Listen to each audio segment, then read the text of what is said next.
Oh, like yeah. Like it feels like you're going down into something. Like you're coming down into our space. Right. The elevator into hell where we record. Yes, the stairwell to hell. Stair hell to well. Okay, you could say it like that, I guess, if you're a fucking moron.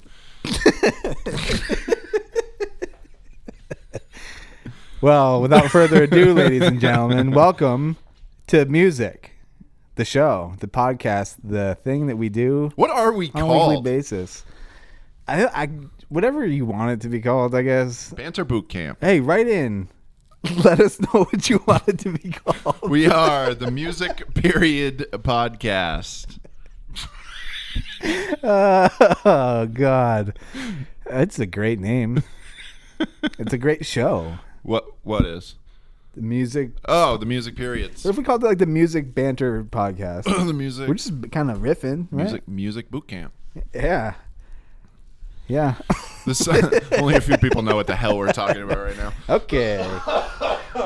This is a bow bow bow bow bow bow legacy review. Hey, we're gonna get a soundboard for that. Bow bow bow bow bow bow. So this is Bow my. bow bow bow. Okay, we do not need a soundboard.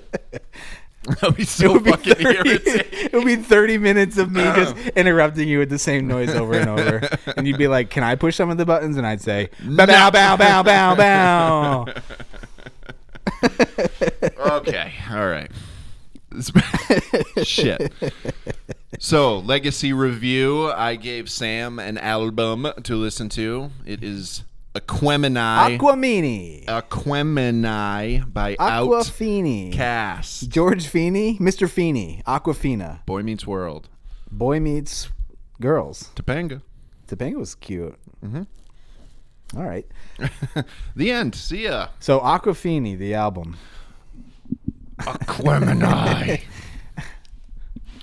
1998 hip-hop album by rap duo Outkast. One half of Outkast was Andre 3000. The other half was Big Boy. So Boy spelled B-O-I. Ooh, he started that. He started the whole fucking trend, huh? Sure. Here's, Third studio album. Here's the thing. Dave, his profile, his AOL Instant Messenger profile What? is mostly, it's rooted in hip-hop. For sure. And mine is not. Right. And it's not even that it's not rooted in hip-hop. I would say it hasn't even branched into hip-hop a whole lot. Yeah. So there's going to be albums where you're introducing me to things that are completely out of my wheelhouse and vice versa. Yeah. My wheelhouse is pretty big, though. I'm going to throw some like death metal I keep albums surprising you with my wheelhouse. I know. Yeah. Yeah. Mine's not, I'm not a surprising. You're just very isolated. Yeah. You're not very eclectic. Right. You're in your little bubble. Right. I like Swedish polka mostly. That's it. Yeah, right. Well, that's not true because hip hop has always had that little bit of stigma to it, especially as a white boy in Maine. Yeah. Like, let's be honest. You know, do you want the baggy hats and the sideways hats? I grew up a metalhead, punk guy, skateboarder, Yeah, which is like the anti-hip hop. Right. You know? I mean, yeah, how many of my friends when I grew up were like, rap, more like crap. Oh my God, that's so lame. You know? but also, like, if the first time you give me a metal album, yeah, that means a lot to you from then, I'm going to be lost. Yeah. I'll give it a listen like Right. you did with this, but it's going to be the same thing. Yeah. It'll be completely out of my wheelhouse. And so to be honest, I feel music is my whole life. I collect it, I play it, I love it so much. I watch documentaries, I listen to this, try on this, do that. Yep. Can we close this? Yes, please. So I do all that stuff, but I feel stupid when I have this conversation because I don't know much about it. Yeah. And I don't even really know how to appreciate it the right way. Okay. You know what I mean? Well, here's the thing. Just appreciate it in the only way you know how. Right. Or don't appreciate it in the only way you know how. And it's hard for me to accept that because I want to understand. I know there's draw.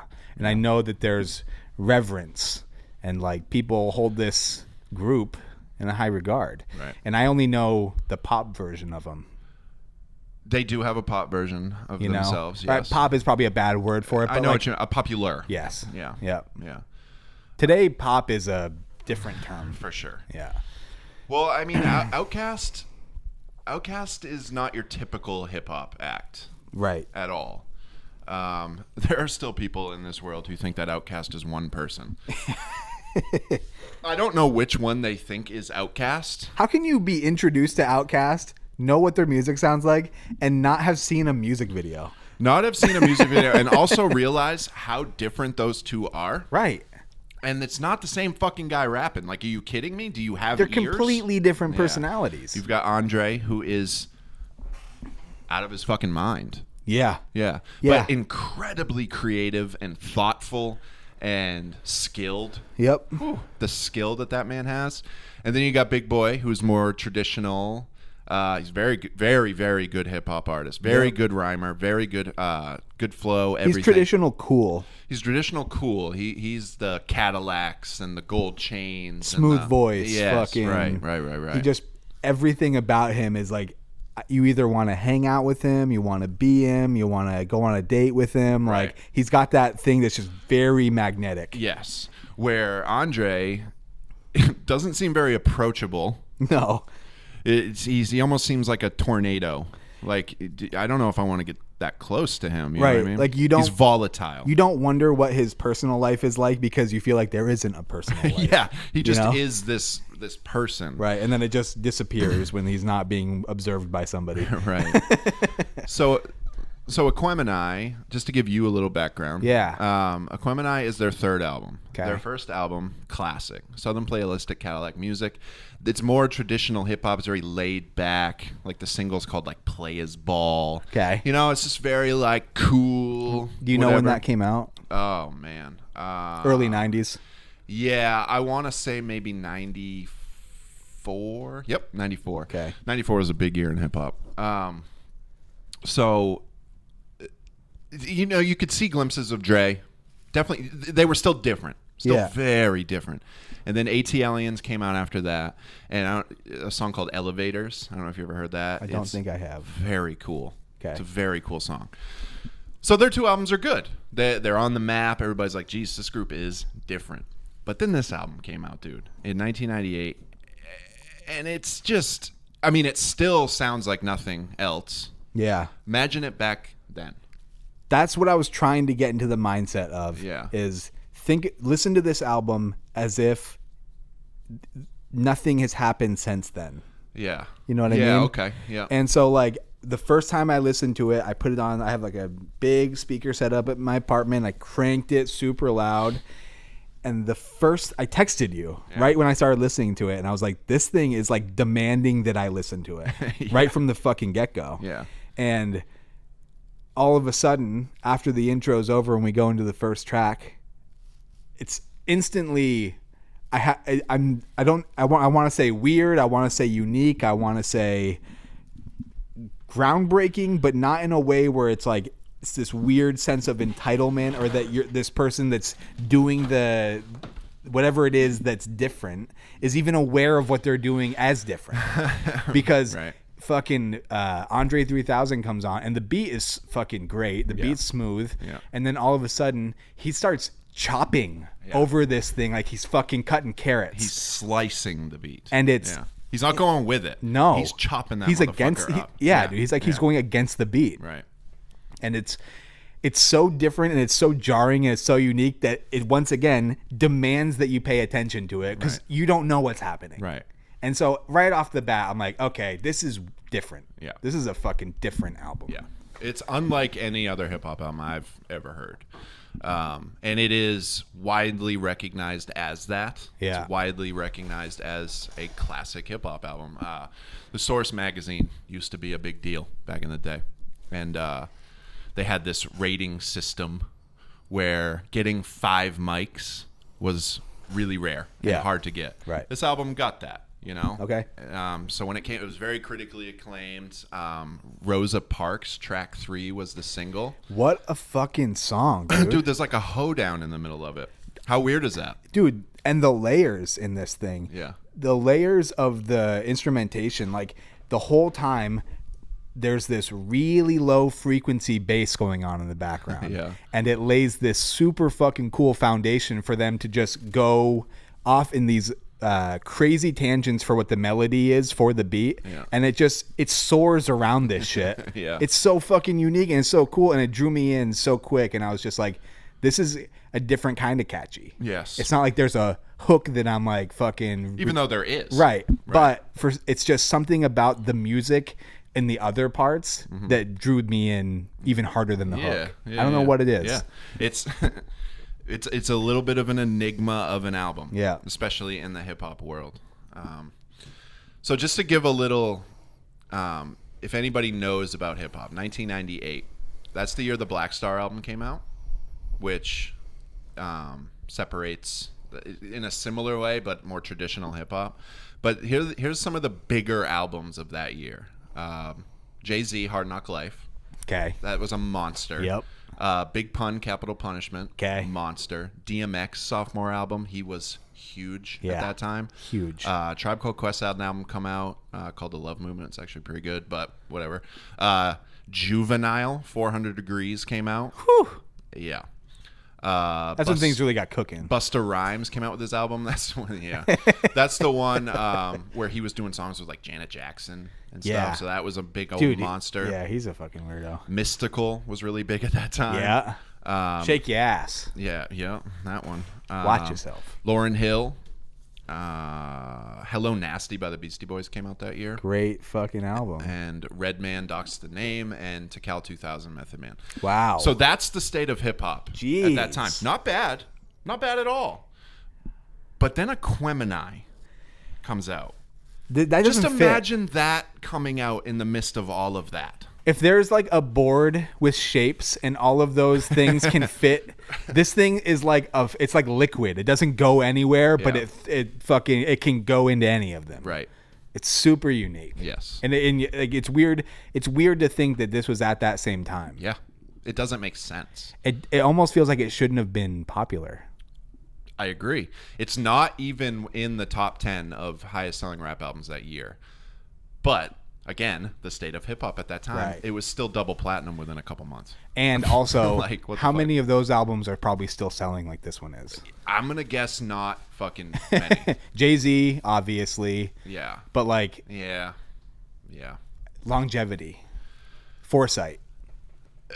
Yeah. You know? Yeah. To go, we're not going for a fucking dated album like here. Legitimately a classic. Yeah. Hip-hop album. We don't want this to sound like 1998. No, and I don't even know what it sounds like. But the thing is, I don't even know if that's consciously a thing that they thought of. No, God, no. Because it seems so organically just like, what's weird about it? Right. So Hello Nasty was the best-selling album. Okay. DMX's sophomore, the second. First week sales, sorry. Yeah. Snoop Dogg, Master P, Lauryn Hill, Method Man, Mystical, Jay-Z, Silk, The Shocker. And then DMX, his freshman album was still selling at that time. Jesus Christ. Rough Riders Anthem. Bow, bow, bow, bow, bow. So lame. But so this is an important album to me as a hip hop head, because I really do feel like it was one of the last albums that came out that gave hope. Yeah, to hip hop, a dying subculture, straight up creativity. Yeah, because even as good as Black Star and Big Pun and Tribe, because I love Tribe Called Quest, and even Beastie Boys, and I love the Lauryn Hill album. Method Man's great. Even as good as all, they're just like you said, they're just kind of generic. Like, where are they now? Yeah, Aquemini was just so different. It says something that I can listen to it today and still feel like it's different. Where does this belong? I can't even necessarily draw parallels of influence that has branched from it. No. You know what I mean? Yeah. Because like most of the time when you think about like, oh man, like Helter Skelter by the Beatles, that really changed things and it kind of started heavy metal, and you hear fucking Sabbath come out of it and you hear fucking this and that. I don't know what came out of this other than a mentality of like, you can do whatever the fuck you want. There's that. Like, I don't think there'd be any Kanye without this album. Right. You know what I mean? Just straight up creativity. Yeah. And also the Outkast records that came out after. are impressive. Yep. Stankonia is cool. Bombs Over Baghdad, incredible song. What a song, dude. So good. And then, of course, Speakerboxxx Love Below, where they embraced their split. Yeah. Did an album each, and the fucking thing won a Grammy for Best Album. Yeah. The Love Below was so big. Yeah. And because it let the leash off Dre. Not that his leash was long anyway, Yeah, you know?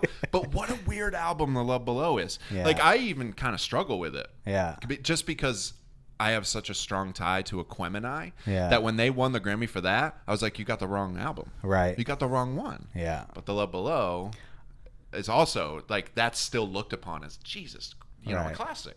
Underappreciated in its own time. Which Aquemini? is kind of the, like, it's the cherry on top that comes years later. You know, when people say that about an album, it's high regard. Right. It's high praise. Yeah. As Nick Cage would say. Yeah. So I don't know. I wanted to run down a little bit. Yeah, and I have some songs that stood out to me, but Yeah. I don't have the same understanding that you did of it. So I very, very quick notes, like the intro, kind of unnecessary. Yeah. Yeah. Hold on, be strong, whatever. Cool. It's just kind of, It sets a tone. Yep. Like whatever. But then Return of the G. This is the one you were talking about. Dre's verse is ridiculous. It's the it weirdest gives me fucking- chills every single time. It's like he's been locked in a cage his entire life, and someone just let him out, and he was like, "I got so much that I want to say." Yeah, it kind of is. It kind of is like that because he wasn't really doing stuff like that on the first two albums, but you could tell there was something there with him, and this one just let him off. Yeah, I was actually reading a story that Big Boy and him were actually kind of riffing at this point. Really? Yeah, like their differences actually kind of came to a head. You can hear it. Yeah. Big Boy didn't want that to be the first song. Really? He didn't want it to be the first song. He wanted West Savannah to be the first song because he was worried about losing the fans that they gained on the first two albums. Sure. That makes sense. And it makes sense. Yeah. But the producer and Dre convinced him, like, hey, I really think we should do it this way. Yeah. And, I mean, the rest is history. Right. You know? It's crazy because as I was listening to this, all I could think of was like this. I can understand the split for Speakerboxxx to Love Below better now that I've heard this. Yeah. And also, there's bits and pieces on this album where it seems like they weren't taking each other into consideration. You know what I mean? Yeah, like kinda. The stop from Dre's verse on this, and then the start of Big Boy's verse, they're completely different. So different. So it's like in an isolation chamber, give a person from one culture this instrumental and a person from another culture this instrumental, and hear how different they sound. Right. That's what this track reminded me of. Yeah. And it's like, I know you're saying that they riffed a little bit, but like it still sounds like they were like there was no compromise. They were just like, we're gonna do us individually each because it works. Yeah. And I mean, it shines on this album. It really does. And that song, the split there that you're talking about, like Dre's verse isn't about being a gangster. It's about being not a gangster. Right. And then Big Boy isn't really about being a gangster, but embracing that mentality a little bit more. Yep. And like you said, just how they are so completely different. Their takes on the same thing, they don't match up. No. They shouldn't even be a group. Right. They shouldn't be. Like someone should have been like, you guys are writing two different songs. Yeah. But they're like, no, fuck you, this works. Yeah. Yeah. Uh-huh. It's almost like they're the same person with two different personalities. Right. It would almost be interesting to hear like a Speakerboxxx Love Below thing that they do where they're both given the same music and then they make their own. That would be super cool. It'd be weird. Yeah. It'd be cool. Yeah. Rosa Parks, incredibly catchy, different, radio friendly, but not mindless. Yeah. You know, get to the back of the bus, like it's actually trying to say something. Weird hoedown in the middle, like where the fuck did that come from? They're fucking. It's those Southern roots, man. Yeah, it's crazy. They really It's awesome. embrace their fucking heritage of the South on this thing. For sure. Yeah. Scoot on the Barbie.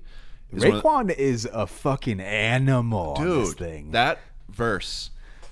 Oh, dude, all three of those, especially Dre, especially Raekwon's Big Boy is okay. Kind of a common theme throughout the whole thing. Yeah. What did you say? It's like if Garfunkel was good. Yeah, right. Not if he was great, if he was good. I don't mean to steal that from you. I just wanted to make sure it got said. I forgot that we had talked about that. That was Sam's line. But that, honestly, it's one of those hip hop songs that is just so perfectly contained in what it is. It's just yeah, and then it's just hook, and then it's just verse, and then it's hook, and then it's verse, and then it's hook, then it's verse, and it's just punches you in the fucking face, and it is so goddamn fun to rap along with. Yeah, and it is just it's best because it's fast. Yep. And I've just known it for so long that I cannot rap along with it when it's on. It's muscle memory. It really is. It's like when the doctor hits you on the knee with the hammer. Just kidding. Doctor hits you on the knee with the hammer, but instead of your leg moving, you just spit that verse out. Kind of, yeah. Dre's and Raekwon's verse are just, man, they've stuck with me through the years. Yeah. Then the title track, Aquemini, is super weird. It's like spoken word, in a lot of ways. Very strange. So different from Rosa Parks and Scootin' on the Barbie. The next one is Synthesizer with George fucking Clinton. I was surprised to see that name on there. Yeah. It sounds like Dre is rapping from the future. Like his voice is a little distorted and weird. Again, Big Boy's verse is just kind of generic hip hop. It's serviceable. It's good. George Clinton singing. A lot of spoken word in that one too. Yep. But Andre has this way, whatever song he pops up on, whatever song, doesn't matter, he steals it. Yeah. There's not a lot of hip-hop artists that have that. He has it. And I think it's because he approaches a beat in such different ways. Yeah. It's almost like he doesn't turn on that part of his brain until the moment that he starts to write. So like those influences, those outside influences that like if he hears the way that somebody else is like cutting up on the track or whatever, it's not going to change what he's got these walls up around him. He sees something, he sees it in such a different way. It's like he sees the court in a different way if he was a basketball player. Right. Like he's taking different angles. Yeah. And just so you know, the level of like Andre 3000 is we're like among rappers, like real hip hop artist, he is one of the top 5 best rappers of all time. Is he? So is that? I was gonna ask you. Is that viewpoint like widely accepted, or is that just like your opinion? I feel like it's widely accepted. Okay, because like I'm not in that culture or whatever, but like I don't hear a lot of people talk about. Is he too tied to Outkast as a project and not looked at as a solo unit, a person? I mean, maybe that's part of it. Because I don't hear a lot of, people who are really into it. Like when I was working at the record store, I had some friends, we all had our cliques. Yeah. The hip hop heads, they all fucking loved Outkast, but specifically Andre 3000. Yeah. And I don't hear a whole lot of people outside of those circles talking about it. Yeah, I mean, that, like I said, I think it's within like actual hip hop head communities. Right. Like commercial wise, widespread mainstream, is Andre recognized as one of the best MCs of all time? No. Yeah. But to the people that matter, right? To the non-idiots, to that fucking dude, to that like dying son of people. Yeah, there's a couple weird ones like Jadakiss. Yeah, you would never think that. He's widely known as one of the best rappers of all time. Okay, he could ride a beat better than most. Yeah, he was great. And then of course you got Biggie. Yeah, Tupac isn't even in the top 5. Really? No, God no. Really? Top 25 probably. 25. He's good. He's a very good writer, very good artist. 25. Yeah. Very, very talented, very good. But as a rapper, like lyricism, okay. Yeah, and that's the thing is like that dying culture that we were talking about earlier of like people who really respect the fundamentals and the roots of where it came from. Yeah. It's poetry. Right. It's lyrical ability. Right. And it's the way that you flow and ride along with the beat. Yeah. And to an outside source, that's not necessarily the same rules. We're not living by the same rules. Right. People look at maybe like album sales. Yeah. Or people look at like how good are you with like your metaphors? Are they like the kind of thing that I was talking to you outside about Lil Wayne, where like it's you take this humor effect into it and you fucking have these double entendres. How good are you with that? Yeah, right. Yeah. As opposed to the slam poetry, the fucking. I'm not trying to make you necessarily feel like this is a catchy song. There's meaning in what I'm saying. Yeah. Yeah. Now it's like, well, how fast can you go? Right. Are like, you Twista? Can you rap God? Yeah. Can you do that? Right. Yeah. And Eminem fell into it. Yeah. Eminem's one of the most talented lyricists of all time. Yeah. He puts it all together. But growing with the game of hip hop, he's had to kind of do that as well. Yeah. You know, he's had to just kind of go along and be like, okay, yes, look how fast I can fucking rhyme. If you want to stay in the main spotlight, if you want to still have those like album sales that are like, I'm a millionaire, look at all this shit, and also everyone knows who I am, I'm relevant still. You have to play the game a little bit. Yeah.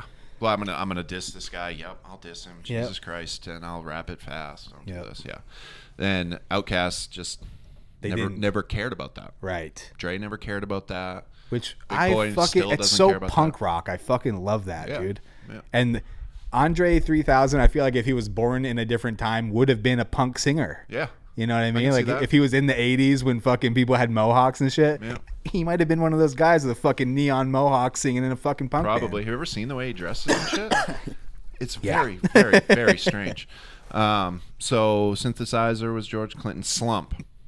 Slump's a cool song. Yep. Very laid back. It's about drug dealing. The baby crying in the background's very strange. Very fucking creepy. Yeah. Basically, the way I take that one is, you got a baby now, you got to feed her. You got to feed that baby. So you got to deal drugs. But it all kind of wraps up into this, well, you got a baby now, you got to stop dealing drugs. Right. So it's like this weird cycle of what the hell are you going to do? And there's a message in there about like fucking this is our culture. Right. Where like these are our means of fucking getting money. This is what we got. But also we're not allowed to do it. Right. Yeah. Yeah. So we just fucking supposed to fail? Yeah. It's a much deeper song than it appears on the surface. West Savannah. Yeah, West Savannah's really good, which makes me think. So that was actually recorded at the time they were doing their first album, and it's the song that Big Boy wanted to be this first song on the album because he didn't want to lose the. I already said this, didn't I? No. He didn't want to lose the people that they gained on their first two albums. Yep. Didn't want to lose that audience. Yep. But that song is ripped right off the first album. It's so good though. You should listen to the first album. I should. It's incredible. Yeah. Yeah. It stood out to me because I was trying to take notes for this thing, and like for the most part it's just like a word here and there. I like this song, I think this one's a little boring. Yeah. But that one, it just says West Savannah and then in all caps, hot as fuck. Yeah, it's super good. It's super. You should listen to Southern Playalistic. It's like, it is, I mean, I consider it a classic hip hop album. But it's widely looked at as probably like a notch below. Yeah. I think unjustifiably so. I think it's great. Yeah. And then AT Aliens is really good. At least listen to Elevators. Okay. The song's so cool. I'll play Make it. me a when we're playlist. done. Yeah, I will. And then it goes into the two arts of storytelling. Yeah. Which are so cool. Yeah. I love those songs. What are these about to you? So they're each telling their own story. Yeah. They're literally just showcasing that they can rap while telling a story. Okay. That's really all it is. The first one, actually, they made it a single and put Slick Rick on it for the video because he's widely known as one of the best storytellers in rap. Yeah. So we're like, fuck it, we got to get Slick Rick on Right. here. And yeah, they're each just telling a story. That's really it. Yeah. Because I was like straight up hip hop. I was like trying to figure it out, Yeah. And that's just my arrogance, I guess, going in and not letting it be what it is. You know what I mean? So the first one's kind of fun, catchy, even if the stories are a little bit, Yep. not happy. Yeah. But then the second one, dude, I know that hit you that had to have hit you hard. It's so fucking. I took notes about I was trying to figure out specifically what that one was about because I loved the song so much that I was like, what's the message in here? Right. You know what I mean? What are they fucking talking about? Yeah. And it really, to me, it felt like they were talking about gang rap bullshit in Georgia. Okay. And like the erosion of it. Yeah. And how like they just like are not a part of that because it's widely seen as this is what Georgia has to offer. Yeah. And we're not. That's not every. That's all it is. I am 100% sure that there's parts of that in there. Yeah. But Dre's verse, all distorted. Yeah. And weird. The beat's like disorienting, but like heavy. Yeah. That song.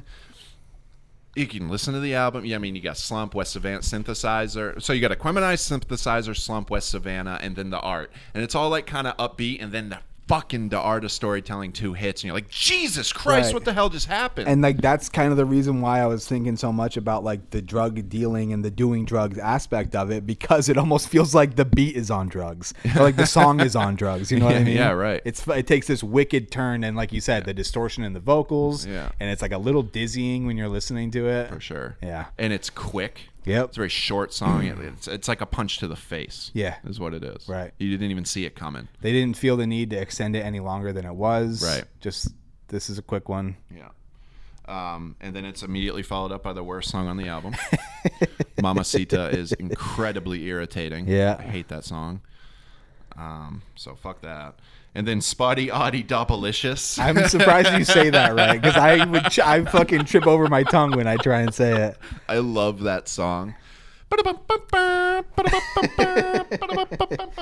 Well, that's The horns, dude. throughout the whole thing. Yeah, right. The horns are a recurring thing that Yeah. are not used a whole lot in hip hop. No, God, no. And they're so cool on this thing. Yeah. It almost like makes me think of like, and I don't know this, is in the South is like marching band culture big? Hey, I mean, I've never really connected those dots, but You know? yeah, sure. I'm sure there was an influence there. Fuck yeah. Yeah. Yeah. Big universities with Right. the bands and the, yeah. Yeah. Drum lines. Definitely. Fuck yeah.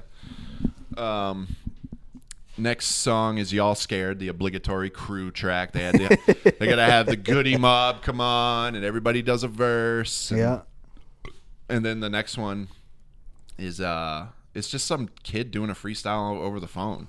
Yeah, what It's was like, that? I don't know. Just somebody, they probably were like, yeah, fuck it, we'll put you on the album. Who cares? Honestly, I don't know the story behind that one. Yeah.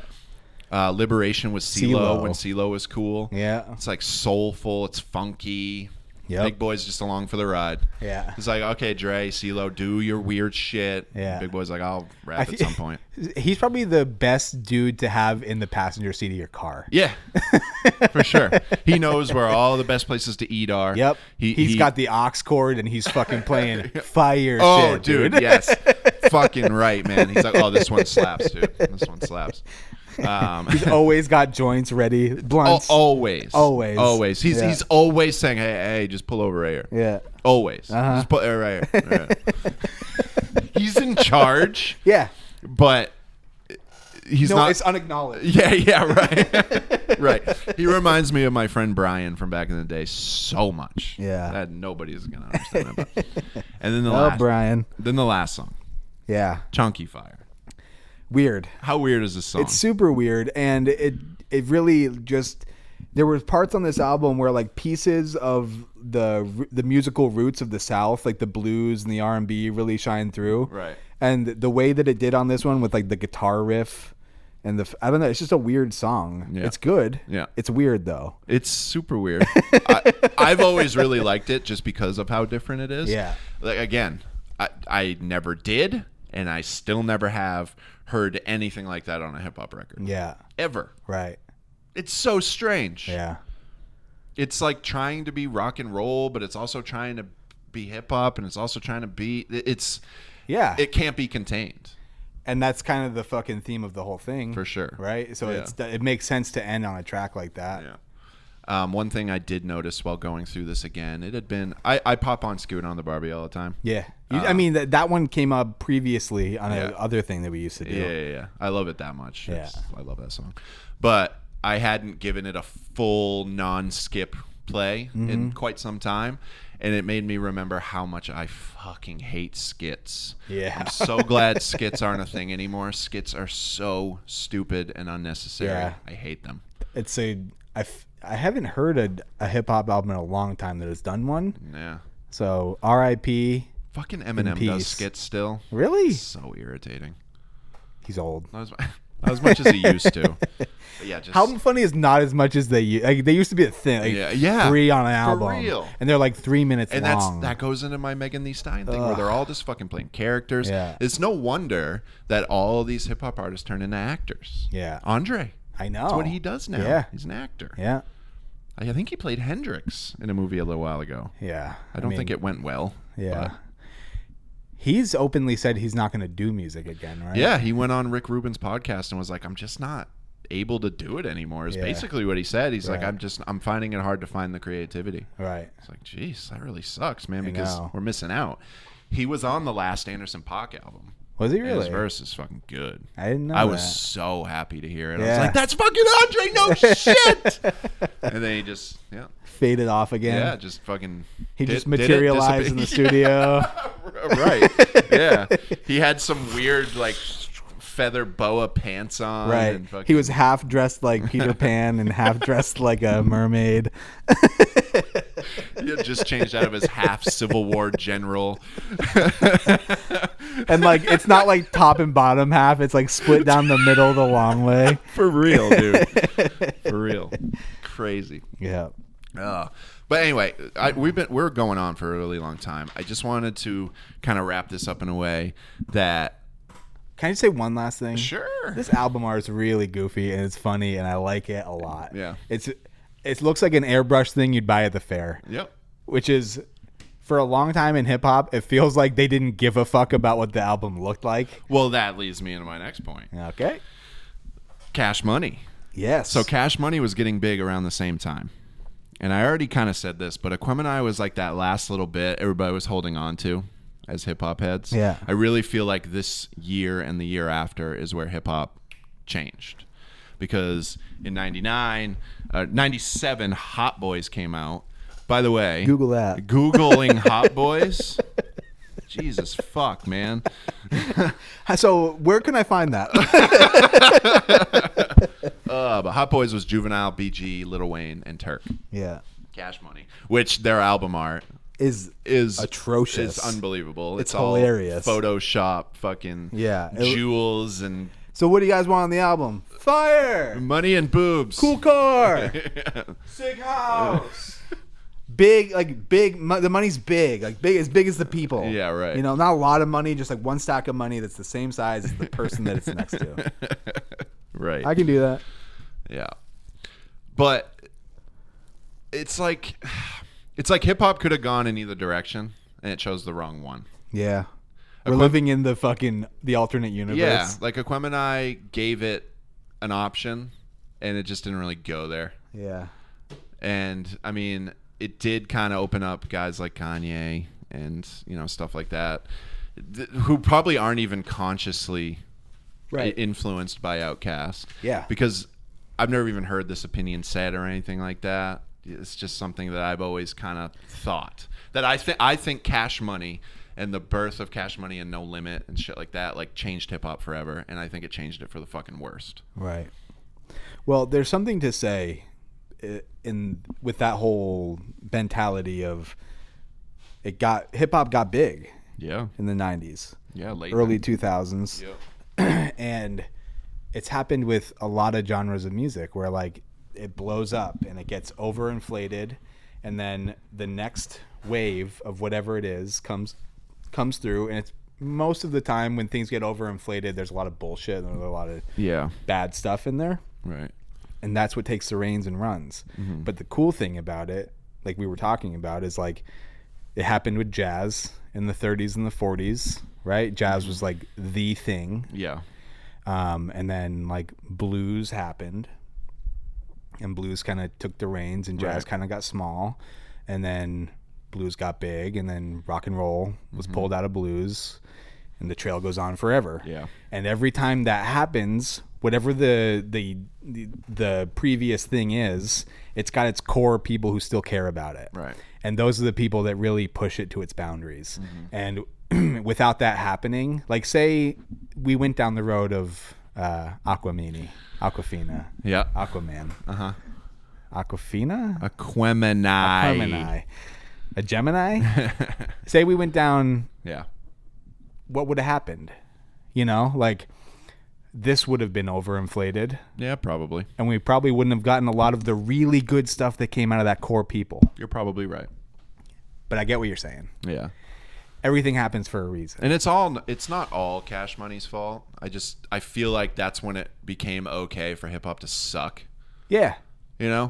Like when there's a lot of people doing it and no one gives a fuck about the quality of the shit, it's more so about the money that they're making. Right. Because it's going to suck. Yeah. Because 1999 Eminem came out.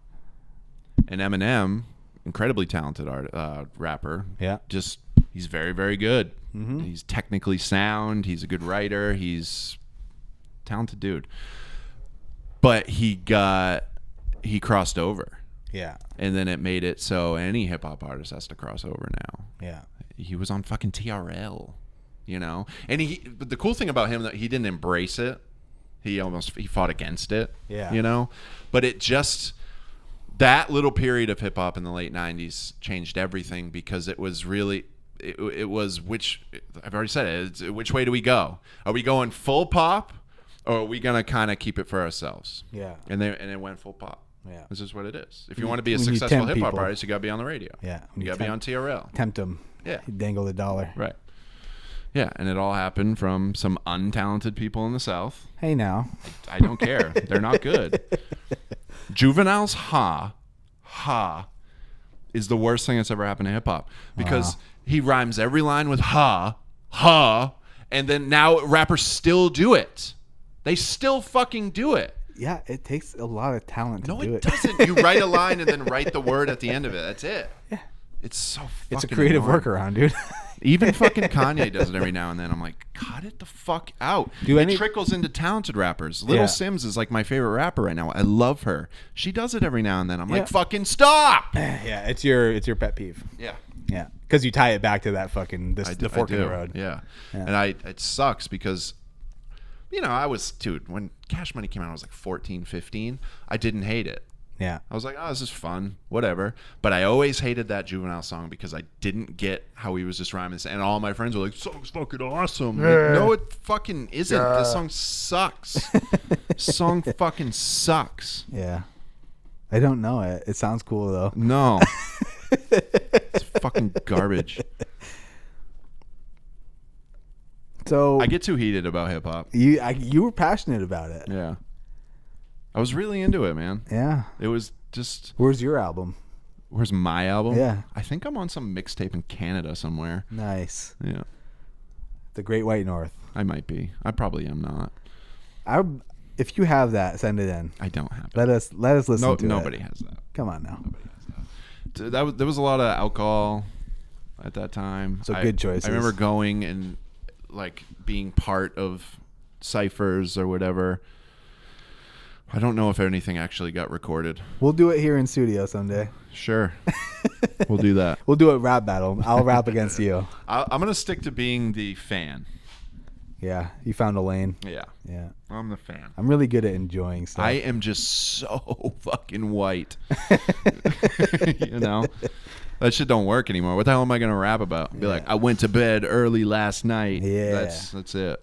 Yeah. Yeah. I'd be interested in Because hearing I it. was tired. My kid is... Took some melatonin. Yeah. Took a little more.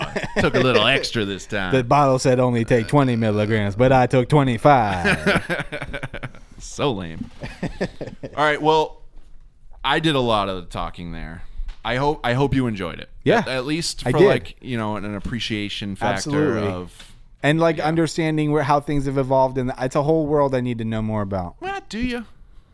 Yeah, Okay. I do. All right. This is I mean, I'm all I going to have give you left in my life is I like music, so I really should kind of. I am going to give you a lot more hip hop albums. Yeah. And I'm thinking at a particular like Ready to Die, Biggie, as a classic album. Yeah. And I'm thinking, I was like, that motherfucker has skits on it. So I'm going to go back and listen to it, and it's not going to be as perfect as I remember it being. Right. You know, I'm still going to love the tunes, but I'm be like, why is this skit? Yeah, that's the hard part. Is like you need to go back to. You need to listen to it with ears of the year that it was released from. Yeah, but I also do think, for the sake of what we're doing, it is important to listen to it with ears now. Sure. You know, it's a legacy review. Yeah. Is it hold up? Is it still relevant? Does it Right. hold up? You know. Well, Do you think Aquemini holds up? that leads me to my pizza. Okay. And my pizza, it might not sound flattering. Okay. And I can tell it is already going to hurt your feelings. I feel like this album it's like a... Fuck. What was the name of that place with the mouse and the arcade and they had pizza? Are you about to say Chuck E. fucking Cheese? I feel like this pizza was like a Chuck E. Cheese pizza. And hear me out on this. I feel like that in the sense that at the time, Who else was putting arcades and pizza and birthday parties together? Nobody. Also, who had done any work in the cheap pizza game? No Cheap big franchises. Pizza? Yeah, Little Caesars wasn't around then. And that's cheap is a bad word. Affordable.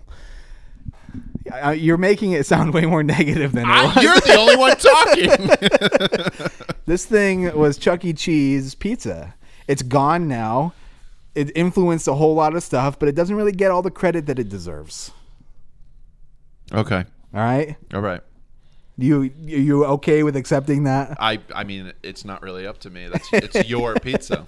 It's your pizza. Yeah. And it was a great pizza. But we don't have it anymore.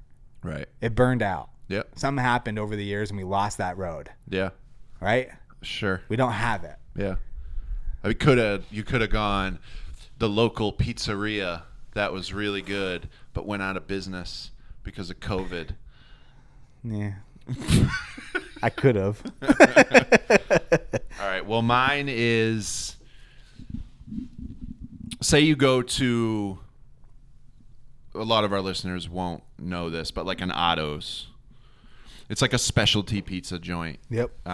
They don't just make your traditional pies. Yeah, like even their cheese pizzas, like it's made of 18 different cheeses. Yeah. And, Maybe there's like too much fontina on it, which is never good. You know?